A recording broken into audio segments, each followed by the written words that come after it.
Quand on parle de lecture rapide, on sent tout de suite la volonté d'aller le plus vite possible. Personnellement, et c'est ce que je vais essayer de défendre dans cette vidéo, c'est que je pense que c'est pas du tout la bonne approche. Je vais vous montrer les différents rythmes de lecture, on va voir même ceux qui lisent extrêmement rapidement. Je vais vous montrer leurs avantages, les inconvénients de chacun pour que vous puissiez trouver le vôtre.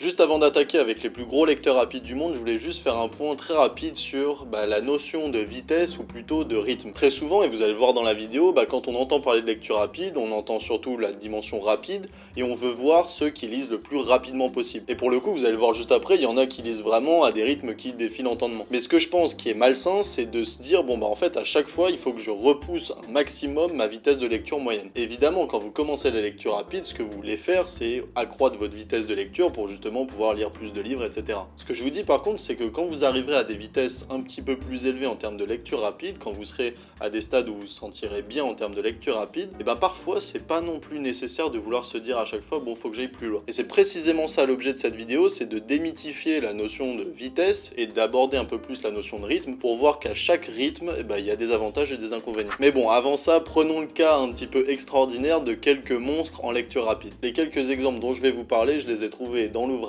Lecture rapide de Tony Buzan, qui est vraiment la bible pour tous ceux qui veulent s'y lancer. Et attention, quand je vous parle de gros lecteurs rapides, je vous parle de personnes qui ont été contrôlées avec des preuves et tout ça, pas les mecs bizarres que vous pouvez voir dans ce genre de vidéos, parce que ça, croyez-moi, c'est tout simplement pas de la lecture rapide, c'est juste de la comédie. En fait, l'origine de la lecture rapide, ça vient d'un domaine militaire avec le tachystoscope. Alors vous allez me dire, mais qu'est-ce que c'est que ce truc? En fait, c'est une machine qui permet de faire apparaître des images extrêmement rapidement. C'était très utile notamment dans l'aviation où ça permettait un petit peu de déterminer la qualité de la vision de certains, notamment pilotes, etc. Et en fait, dès la deuxième moitié du XXe siècle, on a de grands personnages, notamment des présidents américains, moi je savais pas du tout, mais comme Kennedy ou Carter, qui avaient déjà appris la lecture rapide et qui avaient des niveaux de lecture déjà supérieurs à 1000 mots par minute. Évidemment, le fait qu'il y ait des présidents américains qui fassent de la lecture rapide, ça a grandement contribué à développer la pratique et il y a eu de plus en plus de formations dans ce sujet. Et évidemment, puisqu'il y a eu de plus en plus de formations, les records ont commencé à se multiplier en termes de vitesse de lecture rapide, notamment dans les années 2000 et 2010. Et c'est là notamment, on a pu voir des personnes comme Michael Gelb qui a passé la barre des 1800 mots par minute, je crois, au début des années 2000, et même en 2007 avec une certaine Anne Jones qui a réussi à lire Harry Potter et les reliques de la mort en seulement 47 minutes et une seule seconde. Bon, et là, accrochez-vous, le rythme que ça implique, c'est 4251 mots par minute. Et me dire qu'il y a quelqu'un qui passe la barre des 4000 mots par minute, c'est vraiment assez colossal pour moi. Et pour le coup, même notre gourou Tony Buzan lui-même a réussi à passer la barre des 4000 mots par minute. Ces personnes-là sont pas du tout des génies, c'est juste de l'entraînement et avec le temps et de la pratique, croyez-moi, on peut continuer à s'améliorer. Ce que je vais faire dans cette vidéo cependant, c'est de redescendre au niveau moyen de lecture d'un français qui fait même pas de la lecture rapide et on va augmenter progressivement le rythme grâce à la lecture rapide pour voir comment à chaque rythme, il y a des différences qui sont assez notables. Donc passons des 4250 mots par minute au niveau moyen des français qui est aujourd'hui de 250 à 300. Bon là, il n'y a pas de lecture rapide, c'est de la lecture conventionnelle, on subvocalise tous les mots et elle nous semble adaptée tant qu'on n'a pas conscience des possibilités de la lecture rapide. Moi personnellement, rétrospectivement, je me souviens que quand je faisais de la lecture normale un petit peu, mon sentiment d'avancer dans les livres était extrêmement faible. Je me disais vraiment, mais ça n'avance pas. En plus de ça, le niveau de compréhension dans le temps, au fur et à mesure de cette lecture traditionnelle, en fait, je le trouvais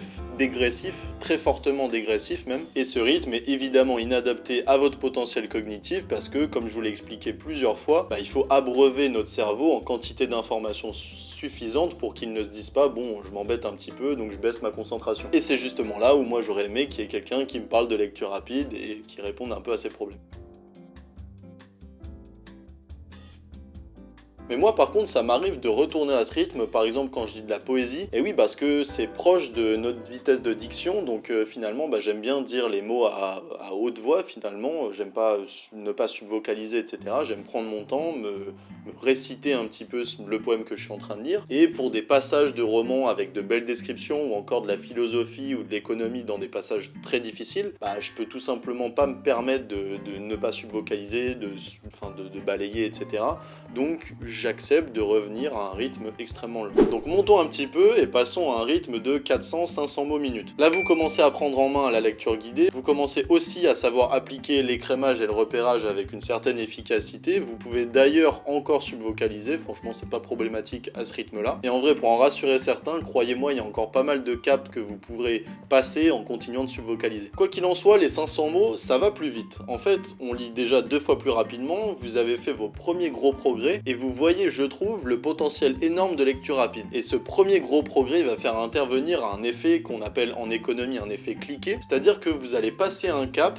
et ayant doublé votre rythme de lecture rapide, ça va être très difficile pour votre esprit de rediminuer son rythme de lecture rapide parce qu'il se dira non mais attends, si je peux faire 500 mots par minute en ne perdant que très peu de compréhension, en fait je vais pas m'embêter à redescendre. Et ce qui va se passer, c'est qu'à chaque cap que vous allez passer en vitesse de lecture rapide, un cap auquel vous aurez habitué votre cerveau aura de grandes difficultés à rebaisser. Et ça, c'est un truc extrêmement rassurant. Je me souviens qu'à l'époque, je lisais Moby Dick, c'est vraiment le premier ouvrage que j'ai commencé en lecture rapide. Et en fait, je me disais, mais c'est assez marrant, puisque à chaque fois, je lisais, je faisais ma lecture rapide, où j'étais mais pour moi, mais 500 mots, je trouvais ça énorme. Et en fait, je me rendais compte que souvent, je sais pas, une fois toutes les 10 minutes, ça vous arrive aussi de regarder à quelle page vous êtes. Et je me souviens à chaque fois d'être choqué en me disant, putain, j'ai lu, je sais pas, 30 pages là, alors que auparavant, j'en aurais lu 10 ou 15, quoi, à peu près. Dans ma vidéo que j'ai faite avec Major Prépa, que je vous invite à aller voir d'ailleurs, en fait, on m'a soumis un espèce d'exercice où il y a un texte que je trouvais assez difficile, que je n'avais pas du tout vu à l'avance, et je me suis rendu compte en la re-regardant que très rapidement au début, j'ai pris cette vitesse approximativement de 500-600 mots minute pour pouvoir rentrer dans le texte. C'est là un super avantage de ce rythme-là, c'est qu'en fait, il est idéal pour entrer dans un texte ou un truc que vous commencez à lire et que vous ne connaissez pas. Parfois en commentaire, c'est d'ailleurs une question que vous pouvez avoir, c'est-à-dire mais comment est-ce que je mets mon cerveau dans le bain d'une lecture? Et en fait, ça va peut-être justement être de se fixer à un rythme de lecture toujours rapide, mais peut-être inférieur à votre vitesse moyenne pour que votre cerveau puisse un peu s'imprégner de la lecture. Et justement,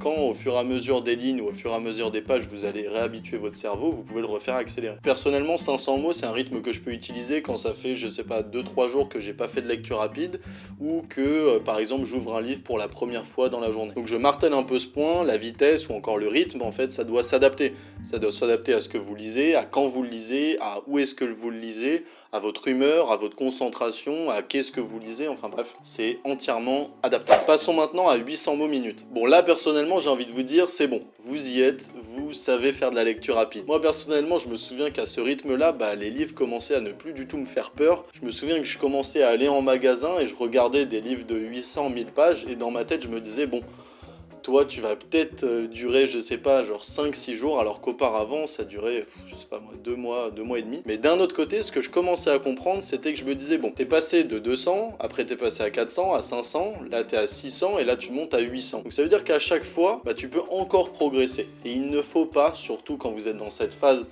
d'apprentissage de la lecture rapide, se dire trop rapidement bon finalement le rythme auquel je suis, il me va, j'ai pas besoin d'aller un peu plus loin. Donc profitez de cet effet cliquet dont on a parlé tout à l'heure. Si vous êtes dans votre lancée de lecture rapide et d'apprentissage de la lecture rapide, essayez de ne pas vous arrêter et tout le temps vous pousser un peu plus loin. Bon et on y arrive enfin, voici le cap des 1000 mots minutes. Bon c'est un objectif assez symbolique évidemment, c'est les 4 chiffres, ça marque aussi le fait que vous lisez 3 à 4 fois plus rapidement qu'avant. C'est un rythme qui est extrêmement plaisant, il faut vraiment vous dire que le temps que vous mettiez pour lire une page il y a quelques semaines, là vous en lisez 4 voire 5. Évidemment là la vision périphérique commence sérieusement à rentrer en jeu et je vais évidemment essayer de vous faire advenir à ces rythmes voire à des rythmes supérieurs grâce aux techniques intermédiaires, enfin en tout cas avec mes vidéos sur les techniques intermédiaires et les techniques plus expertes de lecture rapide qui vont sortir dans les prochaines semaines. Personnellement je dirais que c'est pas loin de ma vitesse moyenne aujourd'hui, je suis peut-être un peu voire légèrement au-dessus. J'aimerais d'ailleurs faire une série de vidéos un petit peu défi où l'idée ce serait que j'essaye de passer le cap des 1500 voire des 2000 mots minutes. C'est évidemment pas beaucoup comparé aux champions dont on a parlé en début de vidéo, mais moi je trouve que ce serait intéressant que je me replonge un petit peu dans cette phase d'apprentissage où j'essaye de me pousser et que en même temps vous y appreniez aussi et du coup ça ferait un truc assez sympa où tout le monde essaye de se pousser à aller au maximum. Après tout, rétrospectivement, c'est vraiment ça que la lecture rapide m'a appris, c'est que je suis parti de 300 mots voire 250 mots minutes comme vous. Je suis aujourd'hui aux alentours de 1200, 1300, 1400 mots par minute, donc je me dis bon, si j'ai multiplié par 4 4 voire 5, pourquoi est-ce que je pourrais pas multiplier par 6, par 7? C'est évidemment ça la mentalité à avoir en lecture rapide et j'espère en tout cas vous aider un petit peu à l'avoir. Soyez évidemment fiers des progrès que vous faites, même s'ils sont petits, soyez-en fiers, c'est hyper important dans cet apprentissage. C'est extrêmement simple pour vous et c'est ce qui vous permettra, quand vous passerez des caps que vous pensez aujourd'hui impossibles, en fait de toujours aller plus loin. C'est vraiment un grand plaisir de faire ça et vous allez voir, on y prend vraiment goût. Quoi qu'il en soit, peut-être que je referai cette vidéo dans 1 an ou 2 ans et on fera une rétrospective et peut-être qu'on pourra parler des rythmes à 2000 mots, 2500 ou peut-être même 3000, qui sait. En tout cas, je vous remercie d'avoir regardé cette vidéo jusque là, je vous souhaite comme d'habitude d'excellentes lectures, vraiment, et je vous dis à la semaine prochaine.